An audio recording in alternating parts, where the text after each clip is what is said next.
Hello, everybody, and welcome to the Bearded Cast. I'm Ray. Hey, I'm Dan. Oh, it's this way. It's backwards. Is it? This is Dan. We are, when I point this way, wait, there it goes. We're figuring this thing out slowly but surely. Mirrored. This is the Bearded Men. We talk about real estate news and headlines that affect you, especially if you're an agent or anyone in the industry. We have to read these kind of throughout the week just to kind of stay informed in our job. We start a little podcast and share some of these headlines, things we find interesting. At the end of the broadcast, we will also talk about two big topics. One is seasonal real estate, and the other is digital offers and digital loans. So stay tuned for that. While we were talking about these stories, we would love some feedback from you guys, like Brian. Hi, Brian. Hi. Thanks for joining us. We can put your comments up there just like he's showing and talk in detail about it. So, Dan, Yeah. why don't we jump right into the show? Okay, cool. You know what? One day. Let me just go to a side. Let's talk about the technical aspects of this show. We're still using the free, as you can see, there's a free, wait, where's my finger? Yeah, right here. It says free Be Live thing. We're still using the free thing because Ecamm is making so many strides and having split screen and stuff like that I would really like to use Ecamm. However, Facebook is launching something that I am looking at. We may do a pick of the week if I get access to it. I don't have access to it yet, but it's called Facebook Live Producer. That's going to be incredible. So I don't really want to enter into a contract or buy anything until we figure out what's going on. So, and I have some things in my Amazon cart that could help us create some of these fun transitions and stuff. I just haven't pulled the trigger yet. So anyway, that's a technical aside for those of you. Or honestly, we can just keep doing this. We can just do that. Who cares? Hey, it works. Brian, you can do it. You can do it. Grow that beard. It is No Shave November, and people are doing that for charity. So yeah. Okay. All right. So let's actually get into the headlines. Retransition. All right. So, new tech firm aims to protect real estate agents from opioid addicts. It's funny that it's very specific, but CNBC reports that Forewarn, a subsidiary of Cogent, is a new company offering an app that will perform instant background checks on potential clients akin to a police report. Pretty cool. The company says it can instantly analyze billions of data points using just a client's name and or phone number and mines Cogent's data using proprietary algorithms. Cogent already provides similar information to law enforcement, government, and insurance carriers. Forewarn says it will only offer its service to licensed real estate agents and real estate companies. The information can be retrieved online or an app with cost starting at $4 per month, or larger companies are $20 per month for individual agents. I think this is pretty cool. Yeah, this is really interesting. We here have the Beverly Carter Foundation in Arkansas was started. Man, was it a year or how long ago was that? Maybe a year. I think it's been a couple years. Yeah. Has it been a couple of years?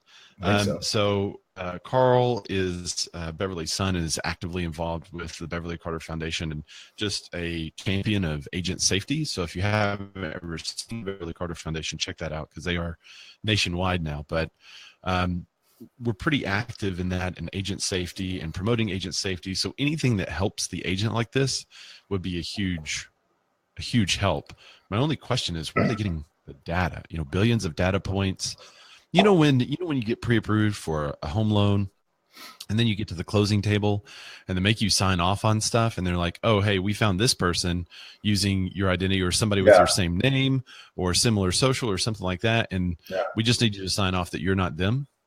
How often could that happen with data like this? Yeah. And how often could it be inaccurate? I mean, if your name is Joe Smith and all they need is your name, I guess it would be name and phone number. Maybe they're searching through phone records. Maybe it's, if this Joe Smith has this specific number with Verizon or whatever company, then maybe that's how they're pulling it. But it kind of says or. Right. So, there's lots of adjustments out there. They better have a heck of an insurance plan because if they get one of those wrong and then some agent gets in trouble, that's a scary thing to think about. But you're making a claim that if you use this app, you have less of a chance. That's super scary. Here's Melanie. Big data is the future. That's true. Yeah. Billions of data points. They could be using, I guess, your Google location. So then they're searching a localized police report or something like that. If they are searching localized police report, but you're an out of towner looking in another town, then how do they know to pull that data? I don't know. I like it. I love the idea. I love the philosophy, but it's always the execution on these things that get really scary for me. Yeah. Same thing with like last week, we're talking about, letting people into your house. Well, okay, you come into my house, but how do I get you back out of my house again now that I've given you access? So I don't know. I really like this for big companies as part of an added value, or smaller companies. Right. Join with us and we'll pay for these background checks. You don't have to pay a thing. Just anybody you meet gets a background check. I think there needs to be other steps taken for open houses and things like that where we're face to face with unknowns. Right. But if someone does a sign call and then I didn't see that one. If someone does a sign call or something like that, then you can immediately check them before meeting you at the property. That might work. I like it a lot. I was just thinking somebody shows up for an open house and they have to put in their identity and the door opens or not. Rejected. It's a open house with a caveat. That's right. And then James says, I'm sure they could use social media, especially dealing with background checks. That's true. And cross-referencing social media background checks and a lot of those data points, that's going to weed out a lot of the obvious problems. Mm-hmm. And weeding out a lot of the obvious problems is going to go a long way. And I think you may even stop getting called. But what if somebody has, what if they're clean now, right? They've been clean for 5 years or something like that, but it's still back there. There's going to be some rights issues and stuff like that come up with this too. For sure. But just the theory, just the idea, I think is great. Right. All right. Let's see. Let's keep going here. So there's a startup that aims to speed up property buying with digital currency blockchain. So the startup is called ShelterZoom. It wants to streamline how offers are made on listings with a website app and a widget that can be directly placed on real estate websites. The twist is that ShelterZoom is built on the same technology that underpins the digital currency Ethereum. With ShelterZoom's free Offer Now widget, which can be installed on listing websites and appears as a button, buyers and buying agents can directly submit an offer on the property. After tapping the Offer Now button, the parties involved will need to add details such as their name, address, offer price, down payment, upload qualifying loan or bank statement, and fill in attorney information or maybe representation information if you're not an attorney state. Yeah. Once it's complete, they'll receive an SMS message asking them to finish the process via ShelterZoom app and pay an $8 fee. On the other end, the listing agent can see the offer and decide to accept it or reject it, confer directly with the seller, or make a counteroffer. Yeah. I mean, so just so you guys know, Ray and I talk always before we kind of get on. We have our little conversations before. And this one, there's a bunch of points to this one. But honestly, like when I'm out, again, how many times am I going to mention I'm a buyer's agent? every single one. Even if we're not talking about anything buyer related, I'm just going to go, I'm a buyer's agent. I'm a buyer's agent. Right.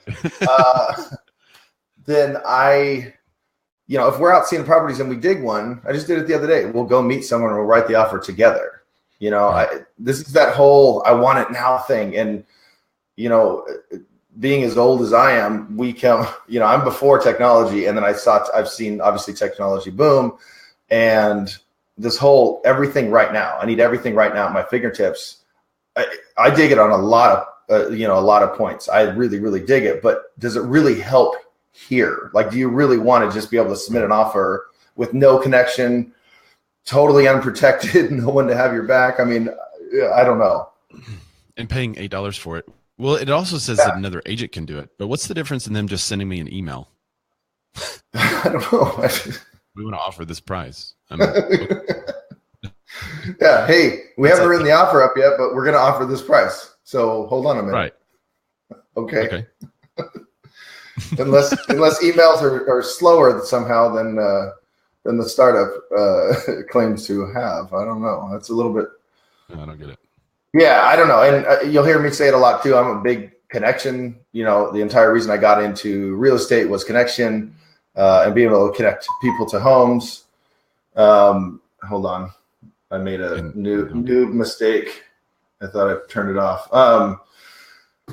you want to have connection when you're writing these offers. You want to have connection behind your offer and have a lot of energy into it. And if you just hit, I want to offer this price, here's my info. It's so digital and it's so robotic. That doesn't set you apart from anything at all. I think it hurts the process, in my opinion.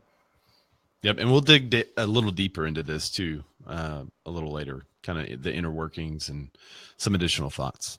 Yeah. So next, digital mortgage has not made borrowers any happier. Inman reports that despite greater use of technology, more and more borrowers applying online and fewer loans to go around. Borrower satisfaction. This is a tough word, that borrower. Borrower satisfaction, as rated in the latest survey from market research company J.D. Power, declined this year, while the amount of time it takes to get a loan increased. I think that's pretty interesting. For the first time in the study's history, both refinance and purchase customers cite online or a website as the most frequent method of submitting a mortgage application. A total of 43% of mortgage customers indicated applying digitally in 2017, up from just 28% in 2016. So that's an increase of 15%. It's a pretty big jump. On the other hand, satisfaction among customers applying either online or via website has declined by 18 points year over year. Worse, the satisfaction rate among digital borrowers trails that among people who apply in person the old-fashioned way by 10 points. So it's it's very telling to me reading those numbers.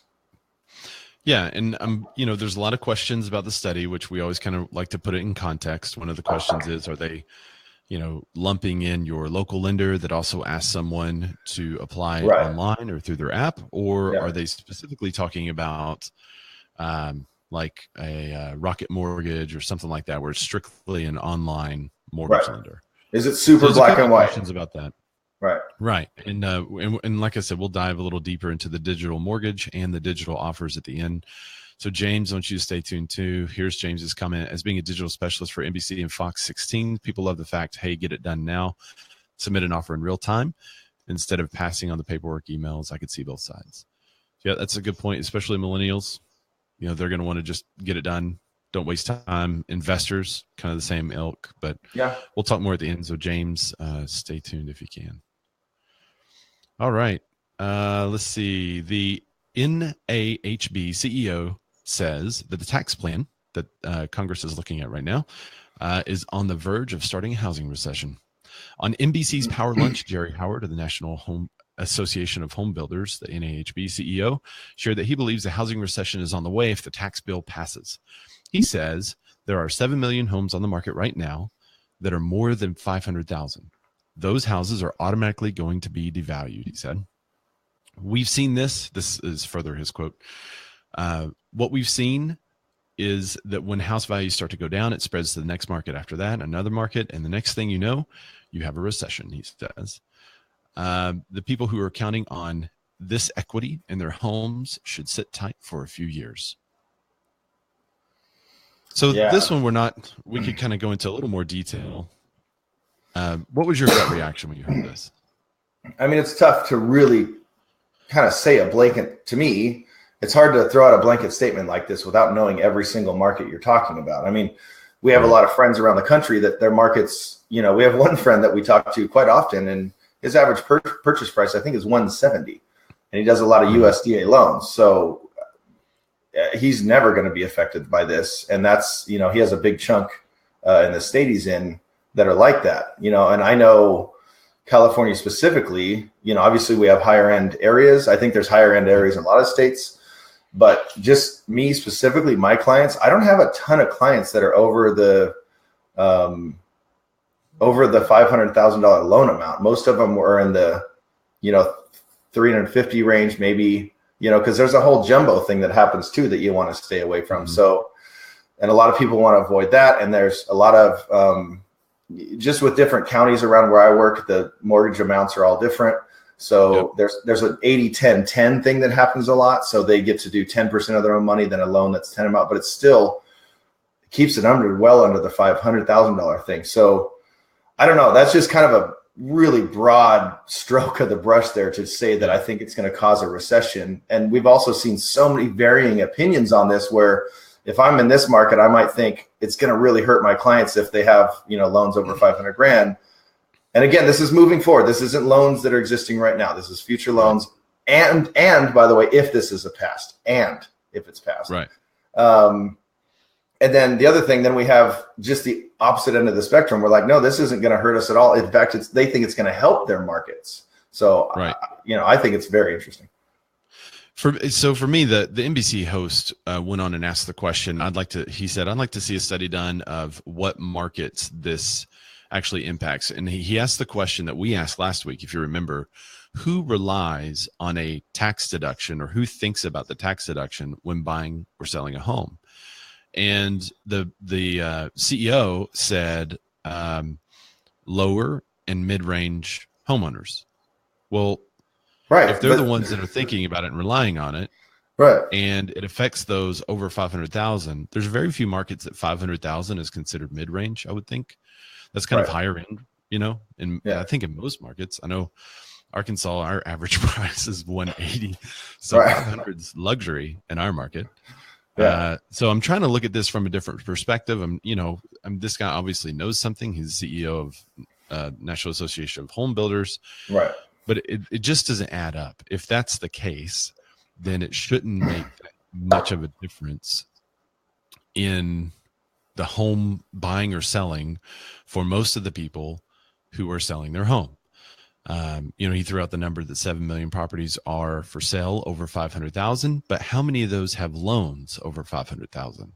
Right. Because it is a mortgage deduction. It is not a full home value. Right. I have a couple of clients, a couple of my bigger deals over $1 million. They have loan amounts that are under 500 grand. They had mostly cash. Right. They just wanted to do a loan amount just because, using other people's money. Yeah, they wanted to lever themselves a little bit. One was $1 million in cash and a $200,000 loan just to have something. And it is partially for the write-off, but they didn't.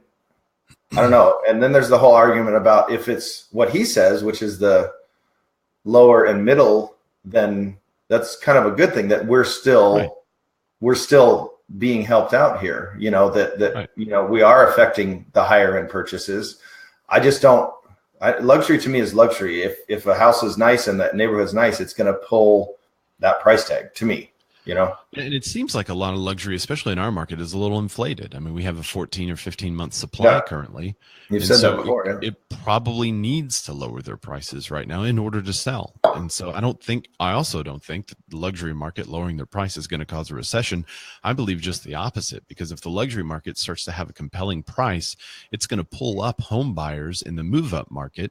And then they're going to want to list their homes, which puts more inventory on the market. When more inventory goes on the market, then you have first time home buyers and someone going from their first home to a little move up home. Yeah. Then they're going to find a house, because right now the big problem is supply. So when the luxury market lowers their prices, has compelling prices instead of just sitting on the money, and starts to let those homes go, then that's going to move up a lot of people into those homes, freeing up a ton of inventory. Now, is that necessarily good for someone looking to build new homes all the time who loves low inventory? No. So I think maybe there could be an ulterior motive here. And that's that's the crud in real estate that you really have to sift through, that I don't, what he's saying does not add up as a market as a whole. Now, if he is referring just to home builders, that is going to have an adverse effect on some home builders. As the supply begins to catch up, they're going to have to cut back in order to make room for those resale homes that are now coming on the market. Right. That's happened before in the past. It's probably going to happen again. Right now is definitely like prime time for home builders because nobody has any inventory. Yeah. And honestly, I'm a big fan of that. If it were to cut back new homes in California, I mean, it's going crazy here. Everywhere. They're buying old airports and building over them. I mean, it's getting nuts. Yeah. So here's what Tim says. I agree with Tim. He said, I don't think tax advantages of real estate are driving force for the majority of buyers. Yep. I concur. Most of the time they got a new job, they have a new kid. They need some room.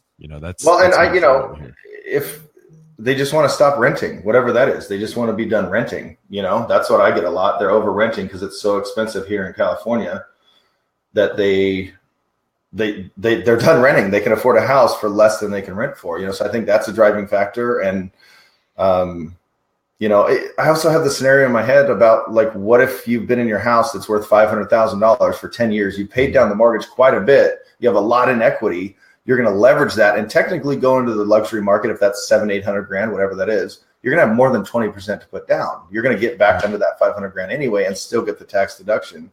Right. I made the point earlier. I think it's a bigger deal. If there's going to be a $10,000 cap on the write-off, I think that would be the more talking point. But again, are you buying a house for, to help with your taxes? We know the difference because we owned, then rented, then owned. So we know the difference, and it helps us for sure, especially being self-employed. So it totally helps us for sure. But is that a driving factor? I don't know. Right. Good point. Thanks, man. You know what? I needed that. Was awesome. I appreciate that. True or not, I just appreciate that. All right, next. Desperate for workers, a Colorado home builder starts a free school. It's pretty cool. Oakwood, which is owned by Berkshire Hathaway. Is it Berkshire or Berkshire? I think it's Berkshire Hathaway. Berkshire Hathaway, yeah. Start a whole side thread about that, guys. Berkshire Hathaway. And is it veterans or is it veterans? Anyway, Berkshire Hathaway started a foundation to fund the academy and donates $1,000 for every house it closes. This year, Oakwood expects to close on 1,356 homes. In its first year, the program will run 11 boot camps, training approximately 200 workers. Next year, company officials hope to double that. This is a quote. Trade associations are involved. Other home builders are involved because we all know if we don't do this, we're not going to have a labor force to meet the needs of our industry, said Hamill. The construction labor shortage is acute nationwide and especially so in Denver, which is seeing huge employment growth. Unemployment in the state is just 2.3%, the lowest in the country, and experts at Colorado State University expect a 38% increase in vacancies in the construction trade by 2025, according to a recent report from the National Association of Home Builders. CNBC went on to say that the housing market cannot keep up with the demand nationwide. Home builders say growing costs and a shortage of labor are the biggest problems confronting them this year, according to an earlier survey by NAHB.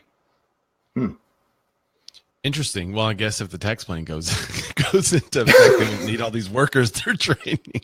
That's pretty good. Just moot. Just straight up moot. Nope.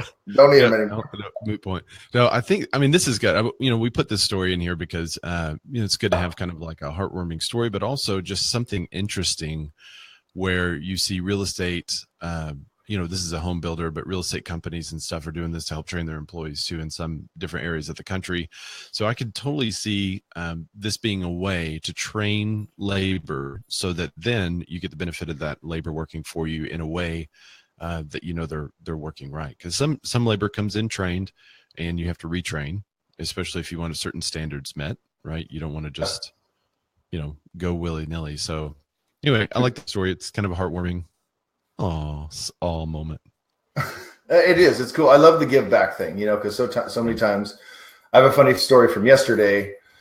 Sometimes real estate agents get a bad rap. It was probably worse, like when I first started in the end of 2011, 2012, just because of the recession and all that stuff. And Ray, you would know because you've been in the industry longer. But this lady, we were at an open house, and a lady, the next door neighbor comes in and just starts. It was a distressed home, so it was a short sale, and it was priced accordingly.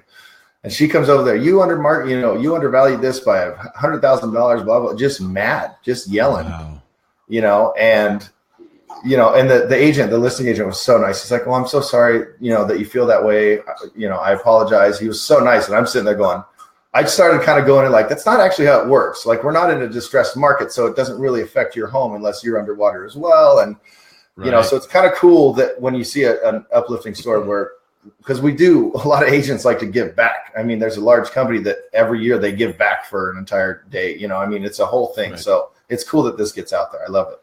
Yep. I like this guy. If I go to Colorado, I'll say hi. All right. So are we ready for the deep dive? We are. Wayne's World. We're going to get sued by them so bad. Is it just you and I that thinks it's funny, or are other people enjoying this? I honestly don't care. But we haven't had a comment since Tim, so I guess people are just kind of checking it out. A lot of people here, just no one commenting. All right, so this is the part where we'd love to hear what you guys think about things like the digital offers and digital loans. Dan, you want me to start, or you want to take it? I kind of went off a little bit. I'd like to hear where you're at first, then I'll kind of chime in more. So, a big part of me is thinking about, our office. We don't have any paperwork anymore, which is just all digital. So if someone signs a paper contract, which tomorrow I have a client coming in, we're going to sign a paper contract. We're going to scan that contract in and convert it to digital contracts. And then I just give the paper one to my broker. I never see it again. Right. So I don't even use paper. So everything we do is digital. We have an e-sign system. We run up the offers. We send it to them. They sign it. It covers every aspect of the transaction, which everything is negotiable. Which even when you think, well, this is kind of standard, everyone does this in our market, no doubt. Some sellers are going to be like, I'm not covering that. It's like, what? Everybody does. But every dot is negotiable on that contract. So a simplification of contracts would be nice. Ours seems to get longer every year. Right now, I think it's 12 pages and 30 or something paragraphs, 36 paragraphs if you count signature lines. But I think, in short, the digital loan thing, no matter how you slice the lending process, there are times when you need to talk to somebody, and they need to have a better understanding of your financial situation, a better understanding of your income, debt to income ratio, a better understanding of what you're looking to do, what your goals are, so that they can then define it for you and take you through the process. And I don't think a computer will ever take that place, because there will always be lenders that can get loans done without, they could get loans done that this digital process can't. Yeah. And there's always going to be something. Not every single borrower, I would actually argue that most borrowers are kind of not cut and dry. There's always some sort of thing going on. If your credit is closed, do I pay this off or do I pay that off? That can't be handled by clicking a button. It can't.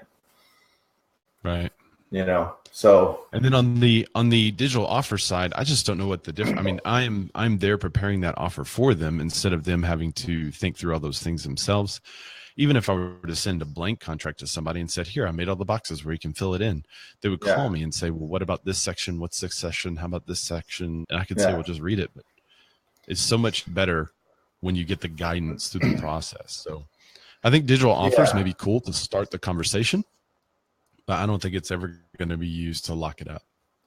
Yeah. And there's still, at least here, there still would have to be a residential purchase agreement along with it. And whether we go, like I said earlier, if we see a property, we dig it, we go write the offer right then.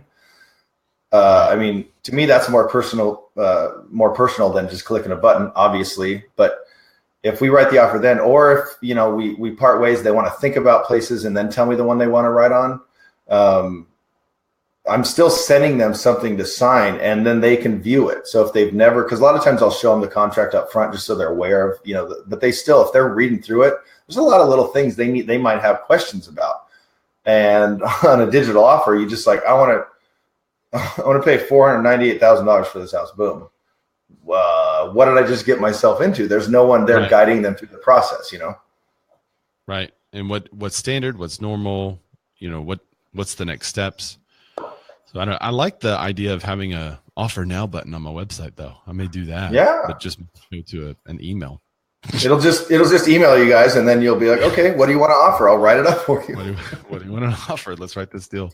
Technically, you offered now. I know we kind of went into a little bit of it earlier. I'd love to hear Jacob's thoughts on this digital offer and digital loans, and if he's still here or not. But if y'all have any comments on that, just shoot them to us, and we'll display it. Next, seasonal real estate. Is it a thing? Is it a thing? So at this time of year, I seem to always be asked, especially by sellers, should we wait until next year to list? Or should we go ahead and list now through the holidays? Yeah. Oh, wait, pause. Oh. Melanie said, on the subject of digital offers, digital loans, great point. FaceTime Duo, you can work through it, educate them, same as having a laptop. Exactly. Love that. Thinking outside of the box. Yep. And that's the same thing. So if you had an offer now button on your website, maybe it just brings up a window or it calls you on their phone or whatever. And it's the same exact thing and you're offering right now. I love Melody's comments. She always has great insight. So thanks for. Okay. Seasonal real estate. Yeah. Is it a thing? Like I was saying, always get asked during this time of year, is it better to list now or wait? As a matter of fact, one of there was a seller that said, are there any buyers left in the market right now? Yeah. So what is your opinion on seasonal real estate? Well, specifically that question, are there any buyers left? Yes. And the buyers that are out there are super serious. They're not just out there looking because there's more inventory. There's more, there's more product on the shelves to pull from. No, they want to buy. They need to buy right now, whatever the case is.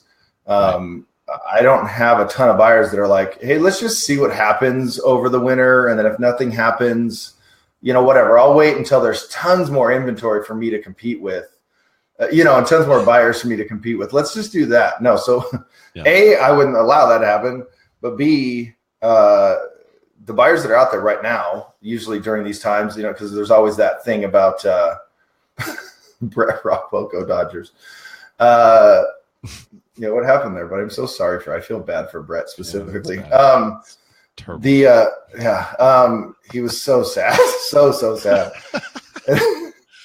Yeah. Oh man. Anyway, they're serious and they're looking now, and there's still plenty of inventory, but we were low through summer, right? So why would we be exponentially lower? Maybe on the listing side you can speak to, because there's more competition, more buyers out there to push prices up in spring and through summer, maybe. But honestly, I'm still competing. All the offers I've written in October and November, it's not just, hey, I'm the only one and they're grateful for our offer.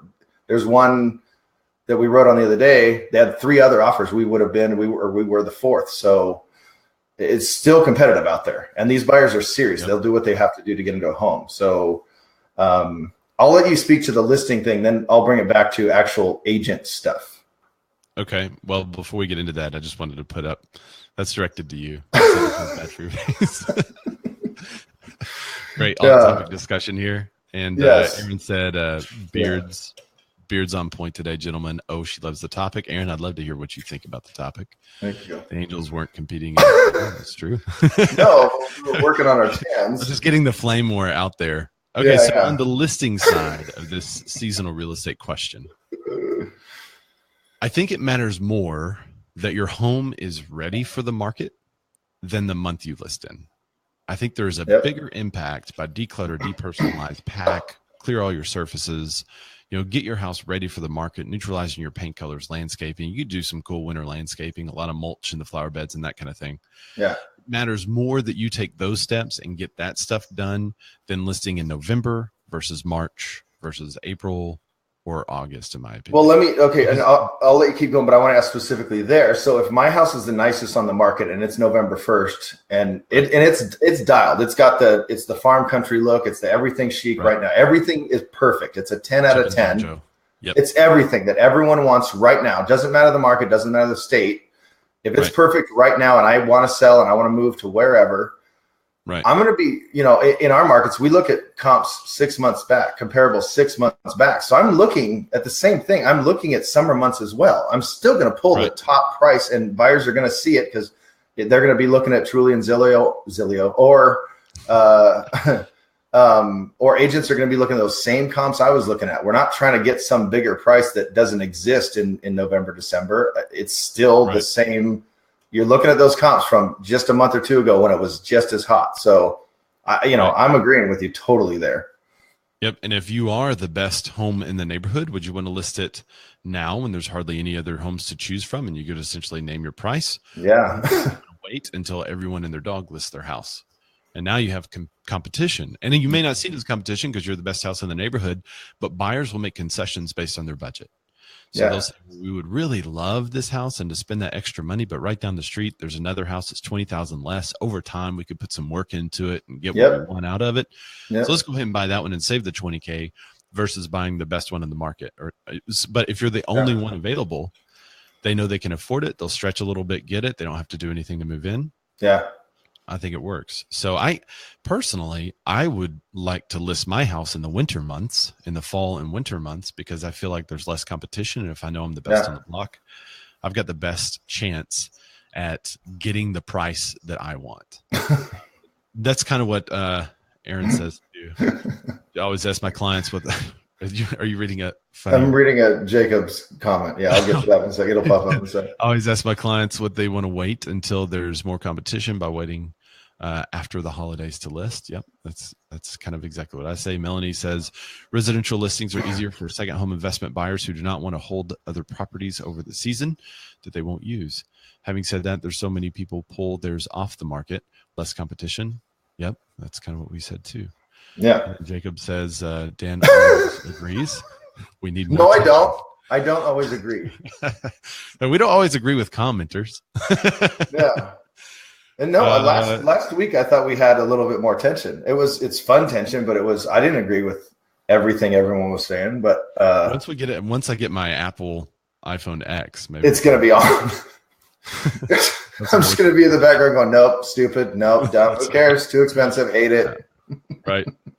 Well, I think in short, in summation for the seasonal real estate, and you can kind of close it out, but I think if sellers will take the time and do what they need to do, get it ready for the market, list it, I think they have a great chance of selling through the holidays. Supply and demand, when there are more buyers in the market, there's more other houses in the market too. So that all kind of moves at once. And then there are fewer buyers in the market, but there are also fewer houses.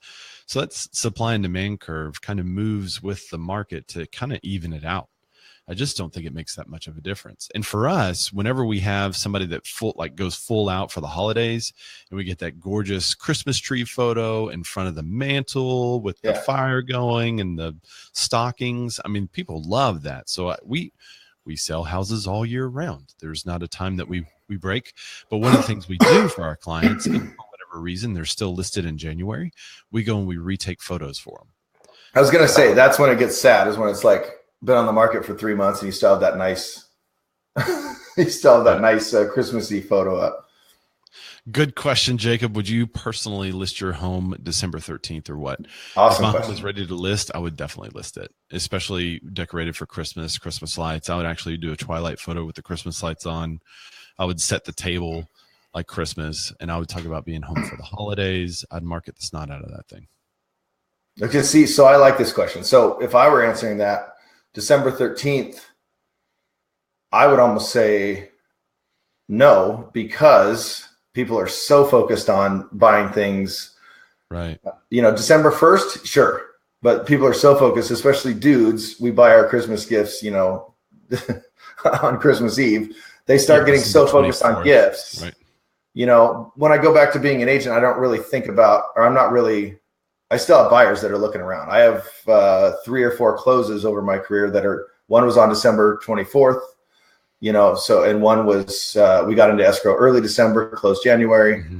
I have a few of those. So people are still looking, but I do like that question. So if it were December 13th, specifically, 2 reasons, I feel like people are a little distracted. I'm not going to stop working as an agent, but I wouldn't personally list my home, and the new Star Wars comes out on the 15th, so I'm kind of focused on that. Well, to summarize, my response to you then is you're wrong. So, all right, and I disagree with you.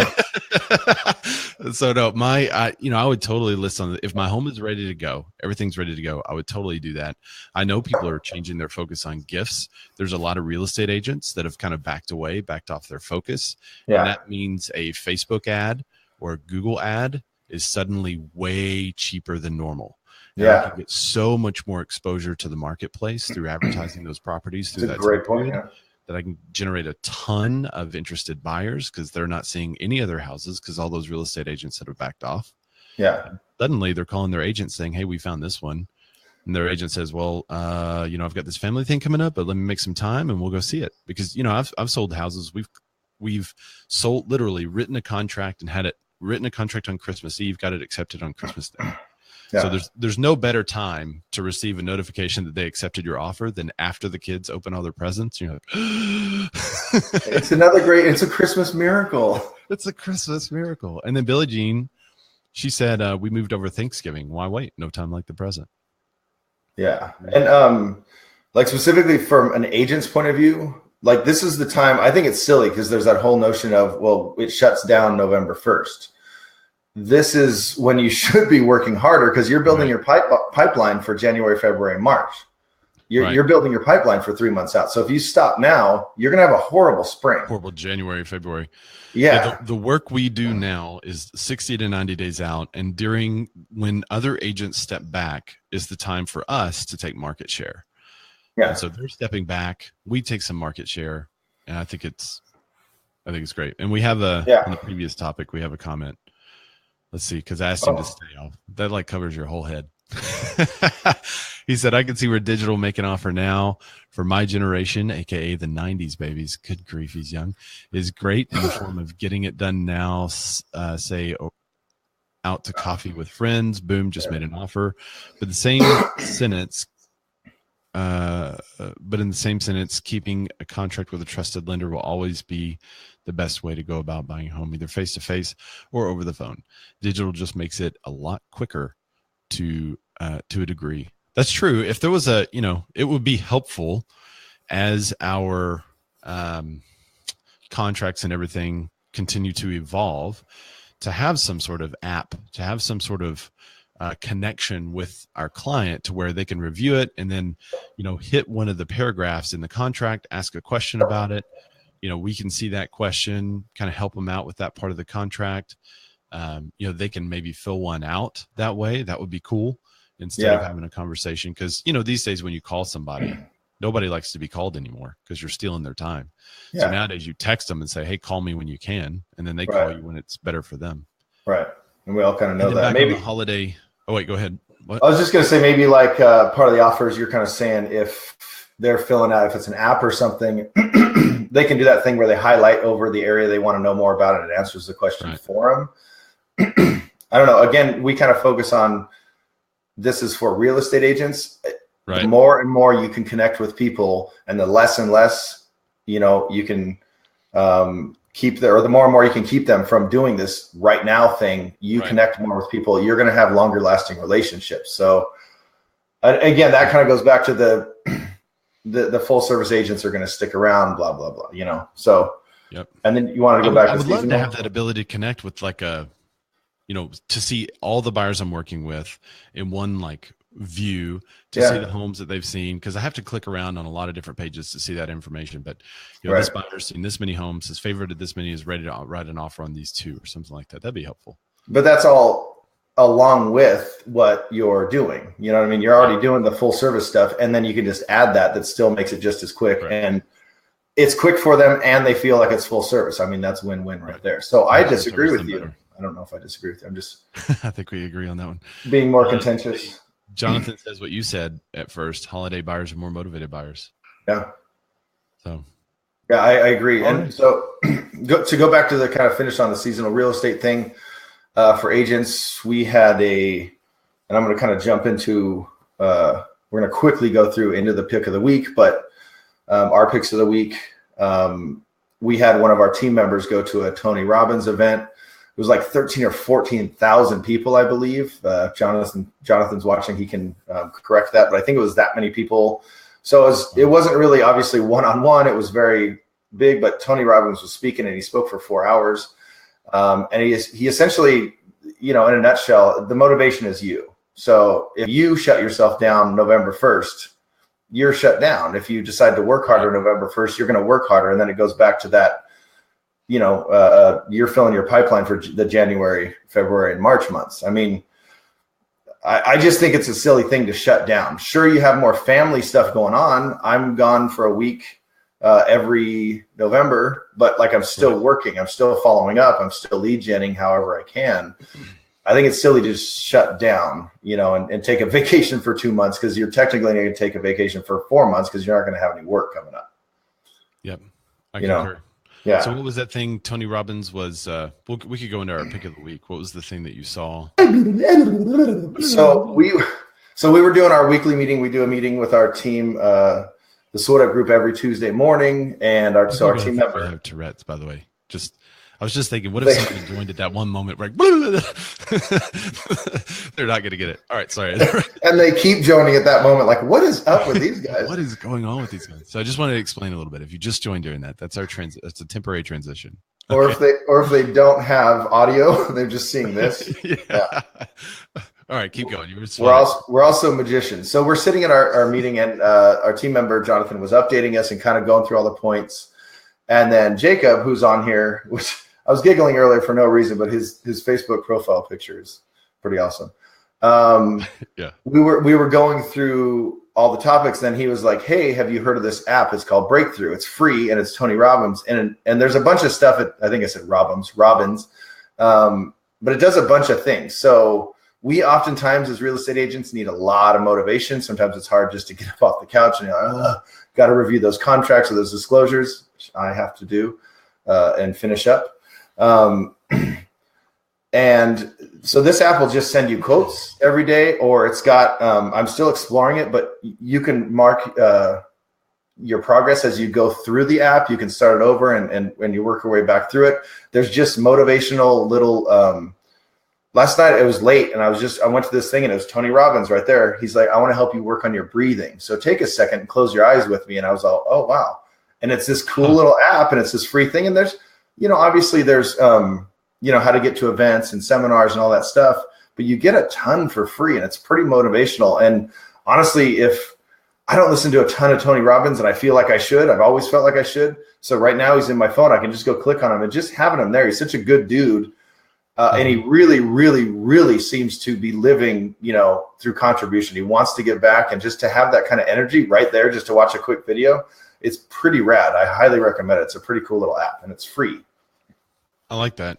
And so it's more of a motivational thing, but it also kind of takes you through your own course, I guess you could say. You could walk yourself through programs and make steps. And because he's a big fan of how you eat and how you take care of yourself, so it can walk you through all that. And you can mark your progress. Again, I'm still going through it. So if I have more next week, then we can touch on it again.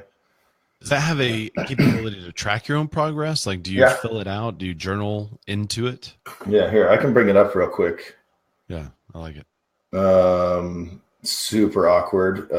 Nope, brought up the wrong thing. That's cool. We should totally do this live. Snapchat. Yeah, we should. No editing. So here's the app. So there's Explore, training courses, immersion, coaching, and live events. So you can go to your little profile. I don't really have a profile set up, but then we're working on features specific to you that will be added here. So as you kind of do things, it kind of updates things. And there's your journal. So you can journal things. Can't see anything. It all looks like a light box. Yep. So it says, don't forget to add your journal. Yep. You can hit the plus button in here and start a new journal.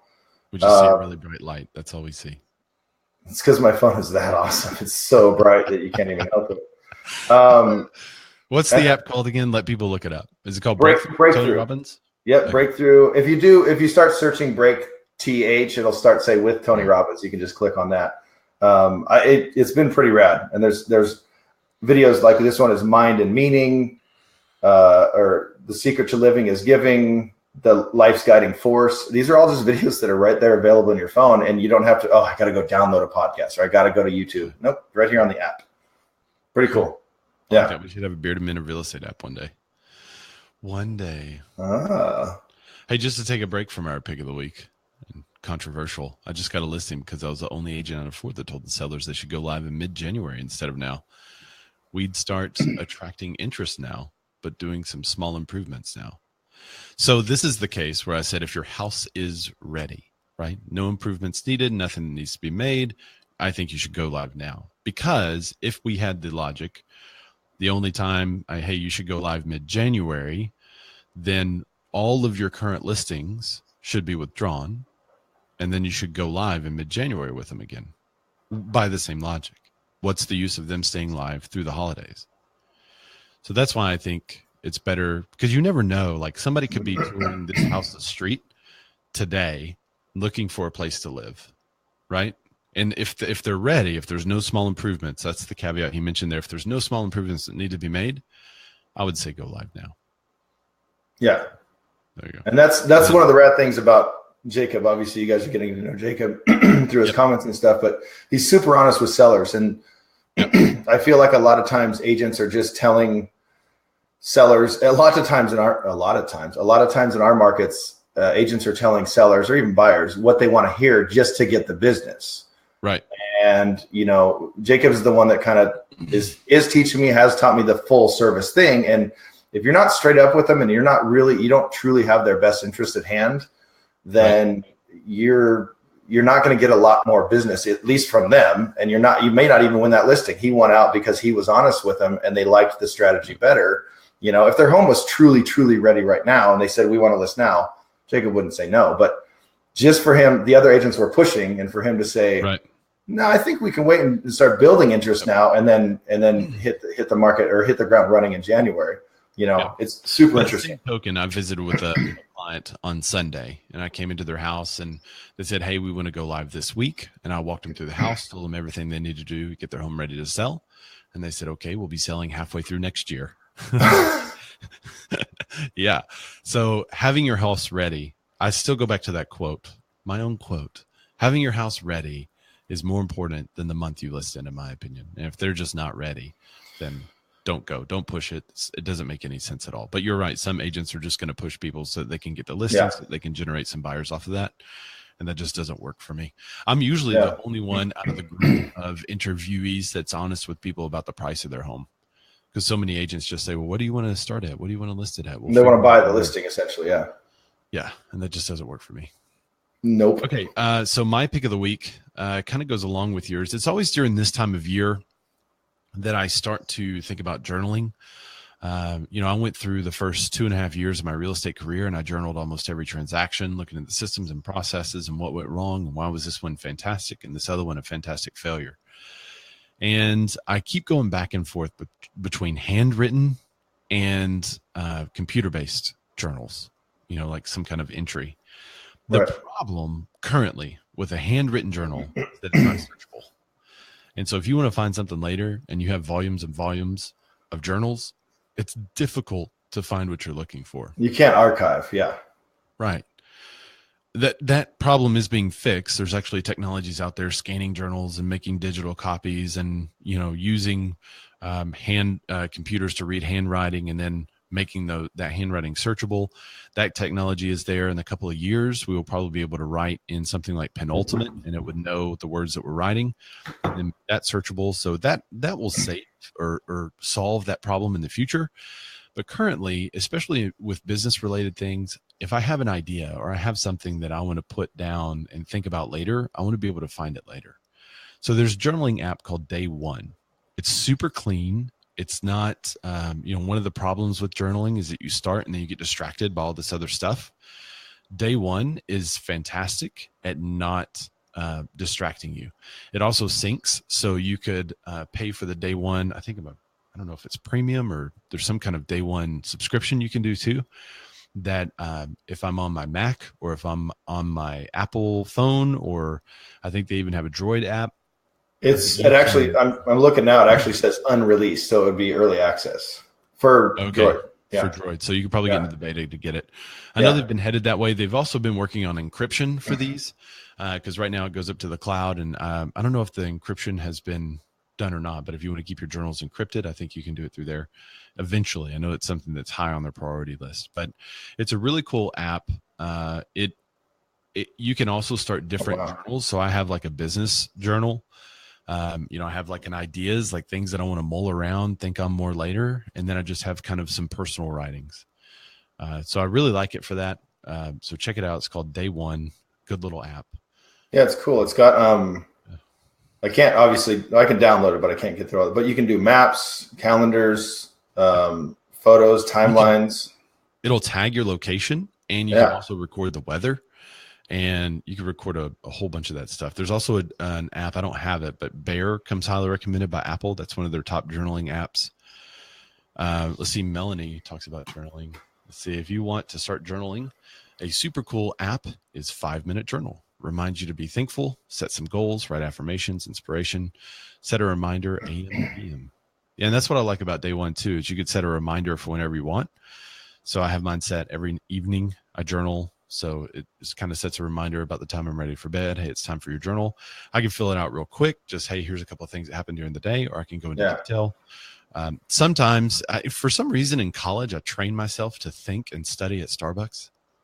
I mean, it just became like the place. And I know there's something scientific about that, like, training where you're comfortable and stuff. So it just kind of became the place where I would take my books and I would take everything to a Barnes and Noble and I would study there. Then I would take a break and then open the book, hang out.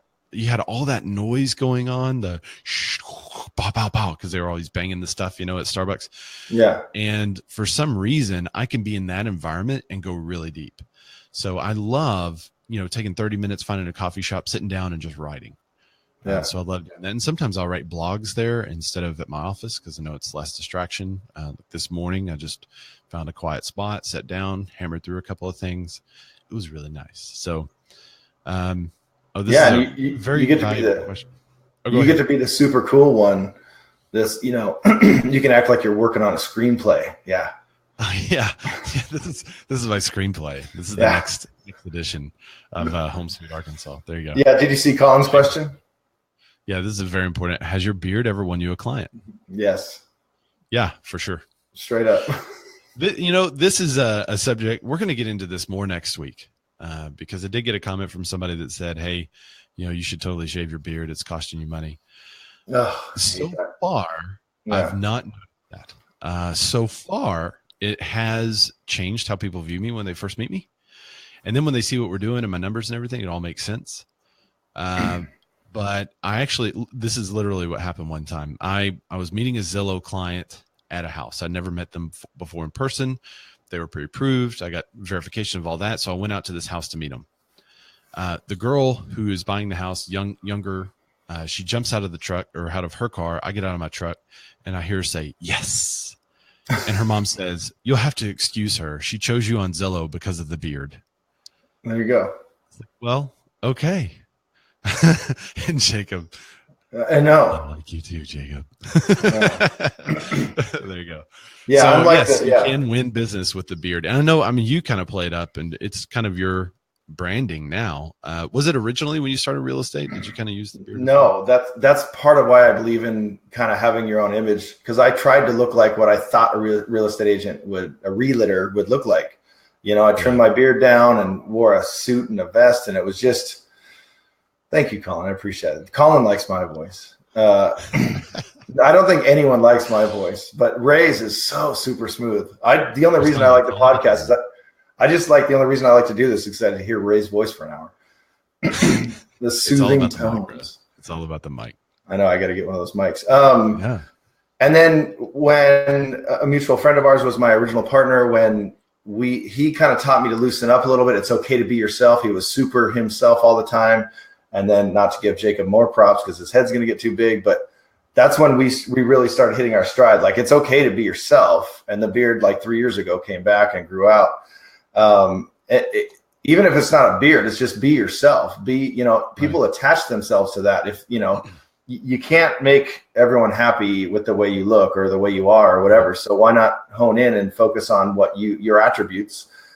For me, it's the beard and the red hair thing and the beer. I do a lot of beer stuff that pulls it in. But seriously, I have 3 past clients that essentially, had met, interviewing other agents, and they're not like, okay, I like you because of the beard, but they had the big beards and we start talking about beards and beer and just common ground, man, just to get on common ground. I feel like this makes me more of an every person and not just the, like that same open house I mentioned earlier. It was pretty busy. So there's lots of agents coming through and they all had the same BMW. They're all wearing the same little shoes. And I walk up in this shorts and a t-shirt, beard, and I don't know, I probably had an Angels hat on, like always, I was getting the looks up and down, but I'm just different just because it's my demeanor and it's just kind of me. I'd rather be more comfortable and then make my client comfortable than, one of the biggest things I love to hear is when a client tells me, you just don't look like a regular agent or what I would think an agent is. So, that's a huge compliment. Yeah. I'm a big fan of that, you know? Yeah. And I think maybe as you're starting out, it's okay to kind of fall in line, learn A little bit, the ropes. Like I said, for the first 2.5 years, I just kind of put my head to the grindstone, learning the processes. Yeah. But I would say go deep and really become an expert and really perfect the craft. And then once you have, do whatever you want, because then you're going to get noticed. And then when they see that you're actually an expert at this craft, then I think it totally changes the paradigm. And now that's exactly what I was going to say. If even if they're like, I don't know, this dude has tattoos and a beard, I'm not sure I want to work with them, but they start talking with you and you talk about markets and you talk about where it's going to shift and why it's good to buy now versus 6 months. And they're like, oh, okay. You know, that's the whole book by its cover thing. So, you know, I don't know. I'm a big fan of being you, or don't keep being a cookie cutter agent. And and I want to have that option to not be yourself for the rest of your life and be miserable. Just or you can grow a beard. Ladies, grow a beard. All right. So Dan, speaking of where people can find you, where can people find you? Well, I talk a lot about our videos. If you ever want to see our videos, you can go to the SWOTITgroup.com. That'll just take you to our Facebook page. We have all our videos there. We have a YouTube page that we've just totally redone, so everything's there. And then me personally, I am D Ludwig Rocks at everything. DLUDWIGROCKS. That's where you can find me anywhere. Right there on the screen there. And for me, I'm Razorback everywhere. That's a long story. One day I want to get into that story, but I'm RAYZORBACK. Because every week you go, that's a long story. I want to get into that. I really want to get into that, but you know, we're hitting right at the hour, and I know people got to go. So thanks so much, everybody, for joining us. Please definitely stay tuned next week. We will be here right about 1 o'clock my time, Central Time, 2 o'clock on Eastern. Dan's time, 11, and somewhere in the middle of the mountains, it'll be, what, 12? Yeah, 12. Yeah, 12-ish. I think they just change things on there, whatever they want, you know. Yeah, I don't know. This whole fallback thing should be a topic too one day. I know, and Arizona's laughing. Ha ha ha. Yeah, I know. Just changing the time zone like that—that's genius. Yeah. Anyway, thanks so much for joining us, everybody. We got to go sell some houses. I'll see you later. All right. Thanks, guys.